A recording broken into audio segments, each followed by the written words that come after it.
ಇದು ಪ್ರಜಾಶಕ್ತಿ ಟಿವಿಯ ನಮ್ಮ ನಡೆ ನಿಮ್ಮೂರ ಕಡೆ ಅಭಿಯಾನ.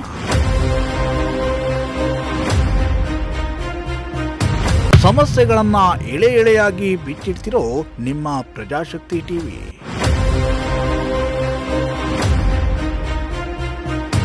ಆಸ್ಪತ್ರೆ ಕಟ್ಟಡ ಇದ್ರೂ ವೈದ್ಯರು ಮಾತ್ರ ನಾಪತ್ತೆ. ಪ್ರಜಾಶಕ್ತಿ ಟಿವಿ ನಮ್ಮ ನಡೆ ನಿಮ್ಮೂರ ಕಡೆ ಅಭಿಯಾನವನ್ನ ನಡೆಸ್ತಾ ಇದ್ದು, ಮೊದಲ ವಾರ ಕೊರಟಗೆರೆ ತಾಲೂಕಿನ ದೊಡ್ಡಸಾಗೆರೆ ಗ್ರಾಮದಲ್ಲಿ ಏನೆಲ್ಲ ಸಮಸ್ಯೆಗಳು ಇವೆ ಎಂದು ಆಲಿಸುವ ಕಾರ್ಯವನ್ನ ಮಾಡಿತು. ಈ ಗ್ರಾಮದಲ್ಲಿ ನಾನಾ ಸಮಸ್ಯೆಗಳು ಪ್ರಜಾಶಕ್ತಿ ಕ್ಯಾಮೆರಾದ ಕಣ್ಣಿಗೆ ಕಾಣಿಸಿವೆ. ಅದರಲ್ಲಿ ಆಸ್ಪತ್ರೆ ಸಮಸ್ಯೆ ಹೆಚ್ಚಾಗಿದ್ದು, ಆಸ್ಪತ್ರೆ ಇದ್ರೂ ಜನರಿಗೆ ಮಾತ್ರ ಯಾವುದೇ ಉಪಯೋಗ ಆಗ್ತಿಲ್ಲ ಅಂತ ಗ್ರಾಮಸ್ಥರು ಆರೋಪ ಮಾಡ್ತಿದ್ದಾರೆ. ವೀಕ್ಷಕರೇ, ನೀವು ಇಲ್ಲಿ ನೋಡ್ತಾ ಇರಬಹುದು, ಇಲ್ಲಿನ ಸ್ಥಳೀಯರನ್ನ ವಿಚಾರಿಸಿದಾಗ ನಮಗೆ ಗೊತ್ತಾದ ವಿಷಯ ಏನಪ್ಪಾ ಅಂತಂದ್ರೆ, ದೊಡ್ಡಸಾಗೆರೆಯಲ್ಲಿ ಅತಿ ದೊಡ್ಡದಾಗಿ ಒಂದು ಆಸ್ಪತ್ರೆಯನ್ನ ಕಟ್ಟಿಸಲಾಗಿದೆ. ಸಾರ್ವಜನಿಕ ಆಸ್ಪತ್ರೆ, ಅದು ಹೆರಿಗೆಗೆ ಅಂತ ಹೇಳ್ಬಿಟ್ಟು ಮುಖ್ಯವಾಗಿ ಈ ಆಸ್ಪತ್ರೆಯನ್ನ ಕಟ್ಟಿಸಿದ್ದಾರೆ. ಆದ್ರೆ ಯಾವ ರೀತಿ ಆಸ್ಪತ್ರೆ ಇದೆ ಅಂತೇಳಿ ನೀವೇ ನೋಡ್ಬೋದು. ಇವತ್ತು ಭಾನುವಾರ ಏನೋ ಕ್ಲೋಸ್ ಮಾಡ್ಕೊಂಡು ಹೋಗಿದ್ರೆ ಇದು ಪ್ರೈವೇಟ್ ಹಾಸ್ಪಿಟಲ್ ಅಲ್ಲ. ಆದ್ರೆ ಜನಗಳು ಹೇಳ್ತಾ ಇರೋದೇನಪ್ಪಾ ಅಂತಂದ್ರೆ, ಇಲ್ಲಿ ಯಾವುದೇ ರೀತಿಯ ಚಿಕಿತ್ಸೆ ನಮಗೆ ಸಿಗ್ತಾ ಇಲ್ಲ. ದೊಡ್ಡದಾಗಿ ಆಸ್ಪತ್ರೆನ ಮಾತ್ರ ಕಟ್ಟಿಸಿದ್ದಾರೆ, ಆದ್ರೆ ಯಾವುದೇ ವೈದ್ಯಾಧಿಕಾರಿಗಳಿಲ್ಲ, ಅಧಿಕಾರಿಗಳಿಲ್ಲ. ನೀವೇ ದೃಶ್ಯಗಳಲ್ಲಿ ನೋಡ್ತಾ ಇರಿ, ಇಲ್ಲಿ ಯಾವ ರೀತಿ ಕೆಲಸವನ್ನ ಮಾಡ್ತಾ ಇದ್ದಾರೆ. ಬೀಗ ಹಾಕಿರುವಂತದ್ದು, ಸಾರ್ವಜನಿಕರ ಆಸ್ಪತ್ರೆಗೆ ಬೀಗ ಹಾಕಿರೋದನ್ನ ನಾನು ಇದರ ಮೊದಲೇ ಬಾರಿಗೆ ನೋಡ್ತಾ ಇರೋದು. ಇದ್ರ ಬಗ್ಗೆ ನನಗಂತೂ ತುಂಬಾ ಬೇಜಾರಾಗ್ತದೆ. ಯಾಕಪ್ಪ ಅಂತಂದ್ರೆ, ಅನುಕೂಲ ಆಗ್ಲಿ ಪ್ರತಿ ಇಲ್ಲಿ ಇದೊಂದು ದೊಡ್ಡ ಸಾಗೆರೆ ಅನ್ನೋದು ಗ್ರಾಮ ಪಂಚಾಯತಿ ಆಗಿರೋದ್ರಿಂದ ಸುತ್ತಮುತ್ತಲ ಹಳ್ಳಿಗೆಲ್ಲ 18 ಹಳ್ಳಿಗೆ ಇದೇ ಒಂದು ಆಸ್ಪತ್ರೆ ಇರೋದು. ಆದ್ರೆ ಇಲ್ಲಿ ತುಂಬಾ ಈ ರೀತಿ ಆಗ್ತಾ ಇರೋದು ತುಂಬಾ ಕಷ್ಟಕರದ ವಿಚಾರ. ಯಾಕಪ್ಪ ಅಂದ್ರೆ, ಸುತ್ತಮುತ್ತಲಿನ ಹಳ್ಳಿಯ ಜನಗಳು ನಮಗೆ ಏನೋ ಒಂದು ಚಿಕಿತ್ಸೆ ಇರುತ್ತೆ, ವೈದ್ಯೋ ನಾರಾಯಣೋ ಹರಿ ಅಂತ ಹೇಳ್ಬಿಟ್ಟು ಆಸ್ಪತ್ರೆ ಮುಂಭಾಗದಲ್ಲಿ ಬರ್ದಿದ್ದಾರೆ. ಆದ್ರೆ ವೈದ್ಯರೇ ಇಲ್ಲ ಇಲ್ಲಿ ಚಿಕಿತ್ಸೆನ ಮಾಡೋದಕ್ಕೆ. ಯಾರಾದ್ರೂ ದೂರದ ಊರುಗಳಿಂದ ಬಂದ್ರೆ ನಮ್ಮ ಆಸ್ಪತ್ರೆ ಬಾಗಿಲು ಹಾಕಿರೋದನ್ನ ನೋಡ್ಬಿಟ್ಟು ಕೊರಟಗೆರೆಗೆ ಹೋಗ್ಬೇಕು, ಇಲ್ಲ ತುಮಕೂರ್ಗೆ ಹೋಗ್ಬೇಕು ಅಂತ ಹೇಳ್ಬಿಟ್ಟು ಇಲ್ಲಿ ಸ್ಥಳೀಯರು ಹೇಳ್ತಾ ಇದ್ದಾರೆ. ದೊಡ್ಡಸಾಗೆರೆ ಗ್ರಾಮ ಪಂಚಾಯತಿ ಆಗಿದ್ದು, ಇಲ್ಲಿ ಪ್ರಾಥಮಿಕ ಆರೋಗ್ಯ ಕೇಂದ್ರವನ್ನ ಕೂಡ ತೆರೆಯಲಾಗಿದೆ. ಆದ್ರೆ ಇಲ್ಲಿ ಆಸ್ಪತ್ರೆ ಇದ್ರೂ ಕೂಡ ಜನರಿಗೆ ಮಾತ್ರ ಯಾವುದೇ ಅನುಕೂಲ ಆಗ್ತಿಲ್ಲ ಅಂತ ಆರೋಪ ಮಾಡಲಾಗ್ತಿದೆ.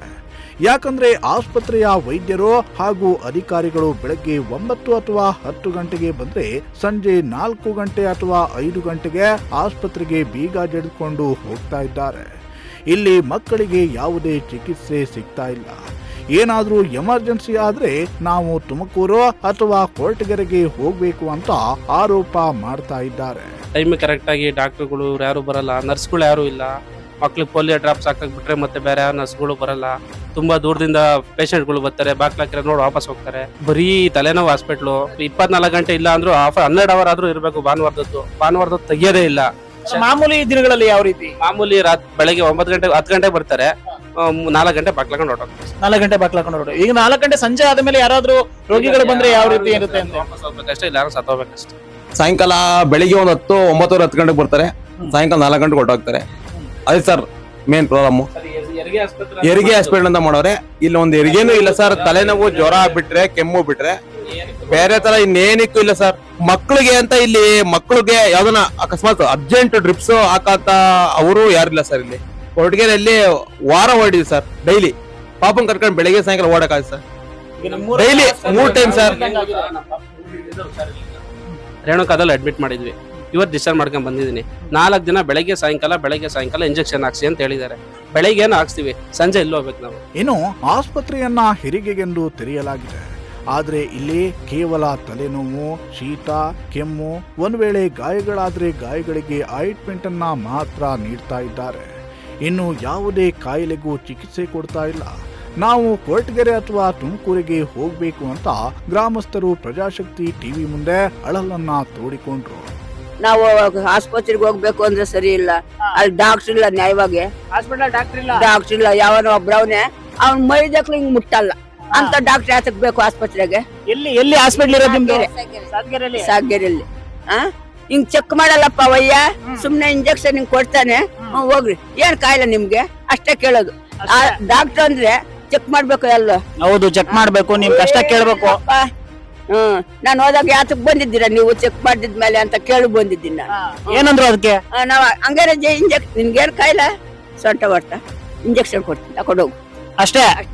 ದೊಡ್ಡಸಾಗೆರೆ ಗ್ರಾಮ ಪಂಚಾಯಿತಿ ಆಗಿದ್ರಿಂದ ಸುತ್ತಮುತ್ತ 18 ಗ್ರಾಮಗಳ ಜನರು ಇಲ್ಲಿಯೇ ಬಂದು ಚಿಕಿತ್ಸೆಯನ್ನ ಪಡೀತಾರೆ. ಹೀಗಾಗಿ ಇದ್ದ ಹಳೆಯ ಆಸ್ಪತ್ರೆ ಕಟ್ಟಡ ದುರಸ್ತಿಯಲ್ಲಿದೆ ಅಂತ ದುಡ್ಡು ಹೊಡೆಯಲು ಹೊಸ ಆಸ್ಪತ್ರೆಯನ್ನ ಕಟ್ಟಿಸಲಾಗಿದೆ. ವೀಕ್ಷಕರೇ, ನೀವು ಇಲ್ಲಿ ದೃಶ್ಯಗಳಲ್ಲಿ ನೋಡ್ತಾ ಇರಬಹುದು, ಇದು ದೊಡ್ಡ ಸಾಗೇರಿಯಲ್ಲಿ ಮೊದಲಿದ್ದಂತಹ ಪ್ರಾಥಮಿಕ ಆರೋಗ್ಯ ಕೇಂದ್ರ. ಇಲ್ಲಿಗೆನೆ ಜಾಸ್ತಿ ಜನ ಬರ್ತಾ ಇದ್ರು, ಇಲ್ಲೇ ಚಿಕಿತ್ಸೆ ಚೆನ್ನಾಗಿತ್ತು ಅಂತ ಹೇಳ್ಬಿಟ್ಟು ಇಲ್ಲಿನ ಜನಗಳು ಹೇಳ್ತಾ ಇದ್ದಾರೆ. ಆದ್ರೆ ಇದು ದುರಸ್ತಿಗೊಂಡಿದೆ, ಇದು ಕಟ್ಟಡ ಅನಾನುಕೂಲವಾಗಿದೆ, ದುರಸ್ತಿಗೊಂಡಿದೆ ಅಂತ ಹೇಳ್ಬಿಟ್ಟು ಇವಾಗೇನು ದೊಡ್ಡದಾಗಿ ಒಂದು ಆರೋಗ್ಯ ಕೇಂದ್ರವನ್ನ ಕಟ್ಟಿಸಿದಿರಿ. ನೀವು ದೊಡ್ಡದಾಗಿ ಆರೋಗ್ಯ ಕೇಂದ್ರವನ್ನು ಕಟ್ಟಿಸಿಯೂ ಸಹ ಹಣವನ್ನ ವ್ಯರ್ಥ ಮಾಡಿದ್ದೀರಿ ಅಷ್ಟೇ ಬಿಟ್ರೆ ಇಲ್ಲಿನ ಜನಗಳಿಗೆ ಅನುಕೂಲವಾಗುವಂತೆ ಯಾವ ರೀತಿಯ ಕೆಲಸವನ್ನು ಸಹ ಅಧಿಕಾರಿಗಳು ಮಾಡಿಲ್ಲ. ಯಾಕಪ್ಪ ಅಂದ್ರೆ ದೊಡ್ಡದಾಗಿ ಆಸ್ಪತ್ರೆ ಕಟ್ಸೋದು ಒಂದೇ ಅಲ್ಲ, ಅಲ್ಲಿ ದೊಡ್ಡ ದೊಡ್ಡ ಅಧಿಕಾರಿಗಳನ್ನು ಇಡಬೇಕು, ವೈದ್ಯಾಧಿಕಾರಿಗಳನ್ನು ಇಡಬೇಕು. ಈಗೇನು ನರ್ಸ್ಗಳಿರ್ತಾರೆ, ನರ್ಸ್ಗಳಿಲ್ಲ, ಇಲ್ಲಿ ಸಿಬ್ಬಂದಿಗಳೇ ಇಲ್ಲ ಅಂದ್ರೆ ಸಾರ್ವಜನಿಕರಿಗೆ ನೀವು ಆಸ್ಪತ್ರೆಯನ್ನ ಕಟ್ಟಿಸಿ ಏನು ಫಲ ಬಂತು? ದೊಡ್ಡ ಸಾಗೇರಿಯಲ್ಲಿ ದೊಡ್ಡ ಆಸ್ಪತ್ರೆಯಲ್ಲಿ ಇದೆ, ಆದ್ರೆ ಇಲ್ಲಿನ ವೈದ್ಯಾಧಿಕಾರಿಗಳೇ ಇಲ್ಲ ಅಂದ್ರೆ ನಿಮ್ಮನ್ನ ಜನ ನೀವು ಕಟ್ಟಿಸಿರೋ ಆಸ್ಪತ್ರೆಗೆ ಏನ್ ನೆಚ್ಕೊಂಡ್ ಬರ್ತಾರೆ ಜನ? ಬೆಳಿಗ್ಗೆ 9 ಗಂಟೆಗೆ ವೈದ್ಯಾಧಿಕಾರಿಗಳು ಬಂದ್ರು ಸಹ ಸಾಯಂಕಾಲ 4 ಗಂಟೆಗೆ ಹೊರಟೋಗ್ಬಿಡ್ತಾರೆ. ಸರ್ ನಾವ್ ಏನ್ ಮಾಡೋಣ, 4 ಗಂಟೆ 5 ಗಂಟೆ ಆದ್ಮೇಲೆ ನಮ್ಗೆ ಹುಷಾರಿಲ್ದಂಗಾದ್ರೆ ಬೇರೆ ಊರ್ಗಳಿಗೆ ಹೋಗ್ಬೇಕು, ಕೊರಟಗೆರೆಗೆ ಹೋಗ್ಬೇಕು, ತುಮಕೂರ್ಗೆ ಹೋಗ್ಬೇಕು ಅಂತ ಹೇಳ್ಬಿಟ್ಟು ಇಲ್ಲಿನ ಜನ ಹೇಳ್ತಾ ಇದಾರೆ. ನೀವೇನ್ ಮಾಡ್ತಾ ಇದೀರಿ ಅಂತ ಹೇಳ್ಬಿಟ್ಟು ನಮಗೆ ಒಂದು ಪ್ರಶ್ನೆ ಕಾಡ್ತಾ ಇದೆ. ಯಾಕಪ್ಪ ಅಂದ್ರೆ ಇದನ್ನ IT ಕೆಲಸನ ಸಮಯ, ಬೆಳಿಗ್ಗೆ 9 ಗಂಟೆಗೆ ಬಂದು ಸಂಜೆ ಹೋಗೋಕೆ IT ಕೆಲಸನ ಇದು. ವೈದ್ಯಾಧಿಕಾರಿಗಳು ಅಂದ್ರೆ ಸಾರ್ವಜನಿಕರಿಗೆ ನೀವು ಯಾವಾಗಲೂ ಚಿಕಿತ್ಸೆನ ಕೊಡಬೇಕು, ಅದಕ್ಕೋಸ್ಕರನೇ ಸಾರ್ವಜನಿಕ ಸರ್ಕಾರಿ ಆಸ್ಪತ್ರೆ ಅಂತ ಹೇಳ್ಬಿಟ್ಟು ಕಟ್ಸಿರೋದು. ಆದ್ರೆ ಇಲ್ಲಿ ವೈದ್ಯಾಧಿಕಾರಿಗಳು ಇಲ್ದಲೇ ಇರೋದು ತುಂಬಾ ವಿಷಾದಕರವಾದ ವಿಷಯ. ದಯವಿಟ್ಟು ಅಧಿಕಾರಿಗಳು ಎಚ್ಚೆತ್ತುಕೊಳ್ಬೇಕು ಇದ್ರ ಬಗ್ಗೆ. ಹಳೆಯ ಆಸ್ಪತ್ರೆ ಕಟ್ಟಡದಲ್ಲೇ ಚೆನ್ನಾಗಿ ಚಿಕಿತ್ಸೆ ಕೂಡ ಸಿಗ್ತಾ ಇತ್ತಂತೆ. ಆದ್ರೆ ಹೊಸ ಕಟ್ಟಡ ಆದ್ಮೇಲೆ ವೈದ್ಯರು ಬೆಳಗ್ಗೆ ಬಂದು ಸಂಜೆ ಬಾಗಿಲನ್ನ ಹಾಕಿಕೊಂಡು ಹೋಗ್ತಿದ್ದಾರೆ. ಇನ್ನು ಭಾನುವಾರವಂತೂ ಫುಲ್ ಡೇ ಬಂದ್ ಮಾಡ್ತಿದ್ದಾರೆ. ಹೀಗೆ ಆದ್ರೆ ನಾವು ಬದುಕೋದು ಹೇಗೆ ಅಂತ ಜನರು ಅಳಲನ್ನ ತೋಡಿಕೊಳ್ತಿದ್ದಾರೆ. ಅದೇನೇ ಆಗ್ಲಿ, ವೈದ್ಯೋ ನಾರಾಯಣೋ ಹರಿ ಅಂತ ಬರೀ ಬಾಯಲ್ಲಿ ಮಾತ್ರ ಹೇಳುವುದಾಗಿದೆ. ಜನರ ಸೇವೆ ಮಾಡದೆ ಬೇಕಾಬಿಟ್ಟಿ ಕೆಲಸ ಮಾಡುವ ವೈದ್ಯರು, ಅಧಿಕಾರಿಗಳು ಇನ್ನಾದ್ರೂ ಎಚ್ಚೆತ್ತುಕೊಂಡು ಸರಿಯಾಗಿ ಕಾರ್ಯನಿರ್ವಹಿಸಬೇಕು ಅನ್ನೋದು ಪ್ರಜಾಶಕ್ತಿ ಟಿವಿ ಅಭಿಯಾನದ ಕಳಕಳಿಯಾಗಿದೆ. Bureau report, Prajashakti TV.